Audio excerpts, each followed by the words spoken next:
A U.S. lawmaker dropped a remark this week that illustrated how NAFTA is not the number one economic priority in Washington these days, obscured by another paramount prerogative. That issue is tax cuts. As America's neighbors wonder whether the U.S. Congress might take a strong public stand against the cancellation of the three-country, free trade agreement, a candid crack from Chris Collins made clear another economic file is causing cold sweats.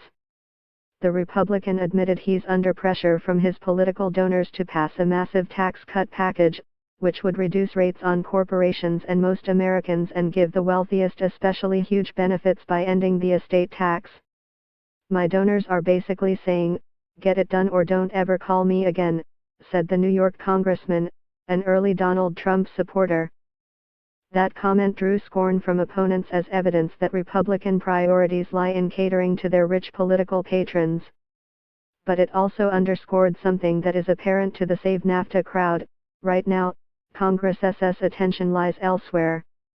A visiting Canadian delegation noticed it. In every conversation we had with people, they made very clear there's a lot of other files on the table that are important, said MP Bob Nault, who led a Washington visit by the Commons Foreign Affairs Committee. Tax reform is a big issue, that was clear. It was the same with Washington's business lobby. Nault said it clearly supports NAFTA but is wary of rocking the boat. There's another issue the business community likes about Trump, the tax reform. Their attitude is, we sort of don't want to bite the hand that feeds us. The NAFTA and tax issues are clearly intertwined.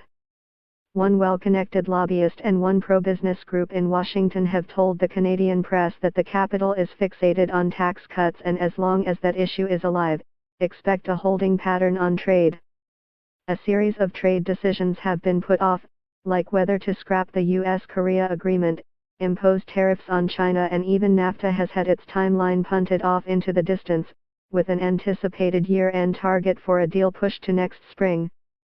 One trade watcher suspects American lawmakers will never take a hard stand on trade.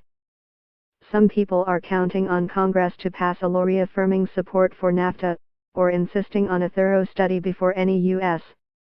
pull-out, to delay the process, but Bill Reinsch, the just-departed head of the National Foreign Trade Council, is skeptical. His prediction, if Trump moves to cancel NAFTA, Congress will make noise, then do nothing. He just doesn't see the necessary two-thirds votes for any measure that would override a Trump veto. There'd be a lot of fussing and a lot of rhetoric and maybe a bill or two introduced, but I don't think that there is a critical mass prepared to act in defiance of what the president decides to do, Reinsch told a recent gathering at the Cato Institute. They are very clearly reluctant, with a couple of notable exceptions, to oppose the administration publicly. They're concerned about the political risk of being attacked by the populist right.